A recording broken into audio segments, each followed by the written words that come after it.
18 liters yung half tank. So nireset ko yung odometer mga bay. So tingnan natin yung layo ng ating biyahe ngayon. Papunta tayo ng Kalilangan. Ayan. Oras nasa 11. So temperature gauge is normal. So pangalawang long ride to niya ngayon. Sa kita natin yung 2 days rapod. problema. Balik sa atin. Pero wala nang problema to mga bay. All goods na to. Wala lang tayong dalang reserba. Yun lang ang parang mga bay. So bago may yung gulong sa ating likuran, dalawa. Kaya walang problema yan. So yan, nandito pa tayo sa Sentro, Valencia. Nandito tayo sa Maramag. Maramag na tayo. Yung takbo natin, 80-80 lang tayo. Tapos 100 lang pag straight. Kasi tutok yung shock natin sa likuran. Kawawa yung gulong. Sumasayad. Balik tayo sa Sentro ngayon. Sa Maramag mga bay. Post. Yan mga bay. Ito na yung Sentro. Patungong Sentro Maramag. Maganda na yung lugar na mga star-star na sila. Pang December nila na kasaulugan. Ano na po yung takbo natin, 80-80 lang pag ganyan, 80 lang. Malakas na kasi pag 100 mga bay, tapos hindi pa natin napalitan yung lower arm nito. Gumaganon yung gulong, ma-feel natin pag sa 100 na speed. Hindi bumibuwang na yung lower arm, pero yun siyang manubila, walang problema yung manubila. Walang problema yung manubila. Kahit out, kahit ano daw, 180 yan. Hindi siya sumigo na gumaganon. Yung 100 lang natakbo. Hindi na nasaktan. May Jollibee na sila sa Maramag. Magandahan dito sa Jollibee nila mga bay. Papuntang dito pa Kalilangan. Itong papuntahan natin is Kalilangan to. Yung Jollibee. So nandito talaga sa gitna. Ang pa-street doon, papunta doon is Maramag, Don Carlos, Kibawi, Damulog. Yan. Kadingilan. Dito, ito yung pa Kalilangan. Tingnan yung Jollibee.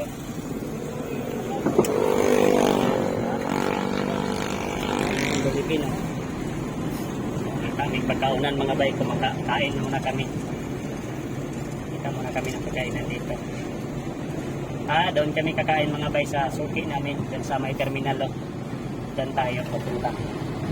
Dito tayo kakain kasi masarap yung mga ulam na dito, mga lutong bahay ba. Dito lang tayo. Papasok na tayo konti sa terminal kasi dito na lang, dito lang, malapit lang yung papasukan ito, yung papuntang terminal na daan mga bay. Ito yung kadalasan na kakainan namin dito kasi masarap yung mga pagkain dito mga bay. Masarap yung pagkain dito. Tapos siya, Noisky.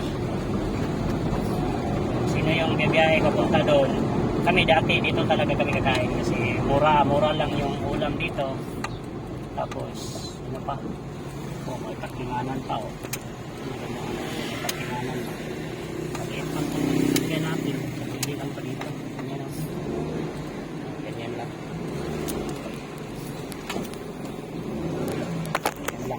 Ganyan. So yan mga bay.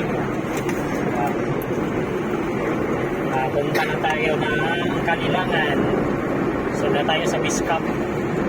So itong Biscam mga bay, pwede daanan to papuntang airport. Yung airport Don Carlos. Pwede dito dumaan. Pagpunta dito daanan niya mga bay kasi malapit-lapit lang. Papunta tayo na galing kayo ng Valencia. Pwede dito kayo dadaan para mas malapit lang siya. Dito lang kasi na porsyon, no? Kurbada.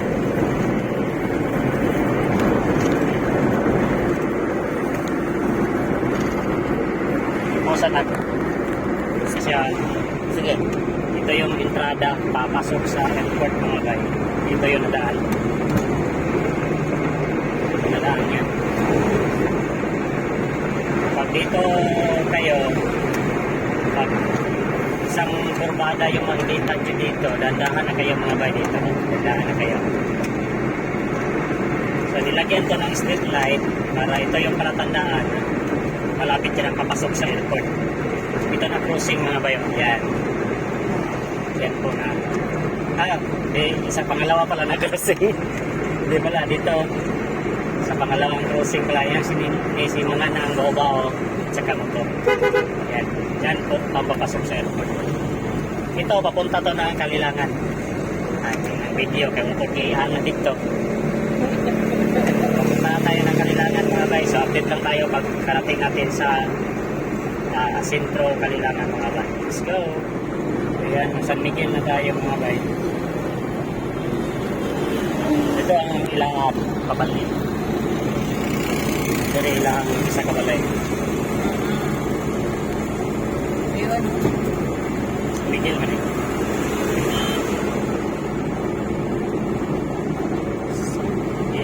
Kami na ko pangatlukan. Ito guys, San Miguel. Tulungan na.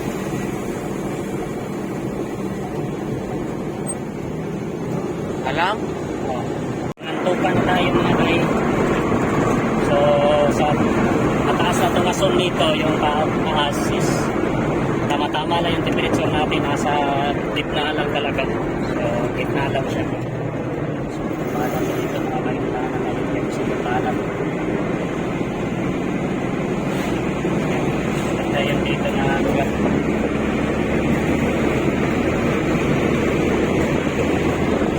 100 yung speed natin ang nakikita.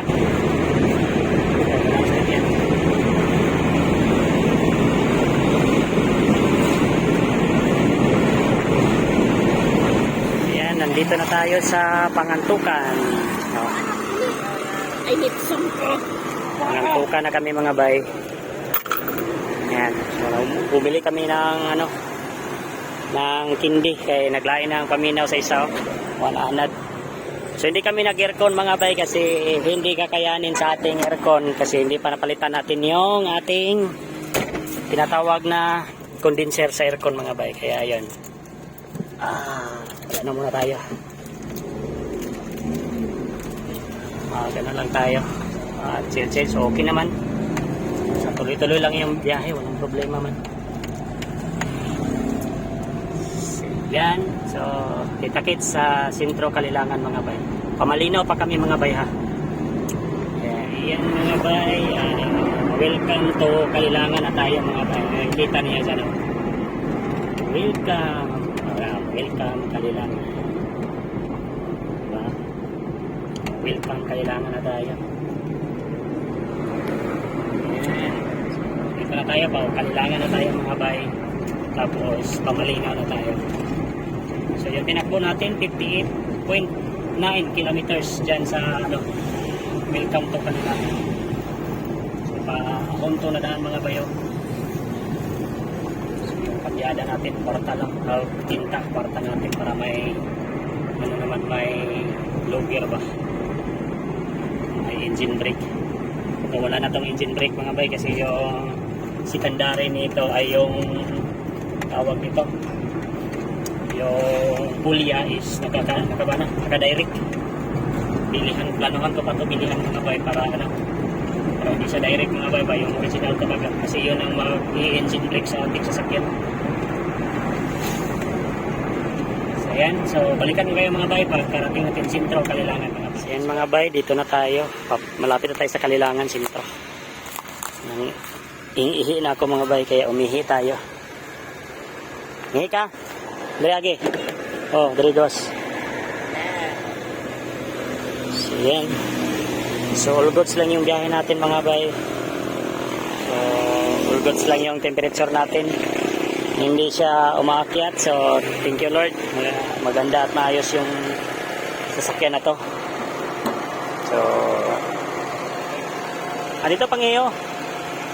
Dito, tumay lobeo kung gihian. Para mga naminto tayo dito para umihi. So yung gulong natin nilinisan natin mga bayo. So maganda yung kuha niya. Ito yung tamang kuha niya mga bay sa gulong. So balance ito mga bay. all goods. Itong makikita mo dito, dati yan yung hindi pa align, kaya ito may parang malapit na siya. Pero magkurbada sa mga bay, ito yung lalapat talaga. Ito yung sa gulong sa likuran natin, all goods pa mga bay. Ilinisan lang natin to. Yan, pinasinawa natin para maganda tignan. Tapos yun, nagigisi yung dito mga bayo dahil pag magbabatsi mga bayo ba sumasayad. Yan, kawawa. Ano, napupunit dito kasi pumutok na yung ano mga bay, yung gulong shock nito sa likuran, kaya papalitan na natin to dito. Hindi ba meron din no, kawawa yung giliran. Dandahanan tayo pag may dito sa sayad mga bayo. Ayan, dito sa sayad malaki kasi ito na gulong mga bay, 175, so dapat 160 ra yung papalitan natin dito mga bay, kasi ito pa hiningi lang natin to na gulong mga bay. So wala pa tong ano mga bay ha, wala pa tong ball kit, so wala kaming dalang reserba, buti na lang hindi kami naplatan. Wala kaming dalang reserba mga bay, kaya wala tong spare. Kaya i-update ko kayo mga bay pag dito na tayo sa Kalilangan. Let's go! Update na tayo sa Kalilangan, Malinaw. So yan, all goods pa yung sasakyan natin. Walang problema. Walang paltos. Yan, all goods. Hindi lang kami nag-aircon mga bay, kasi pag mag-aircon, yan talagang problema niya, parang mabilis umakyat yung temperature ba. Kaya hindi lang talaga kami nag-aircon. Pag gabi siguro, pag ulan, okay lang mag-aircon. Pero pag ganito umaga, na-try na namin, so hindi siya pwede. So at least nalaman namin na hindi pwede. Nalaman namin na mutobok break ang kulira ka. Nalaman namin na mutobok break ang kulira ka.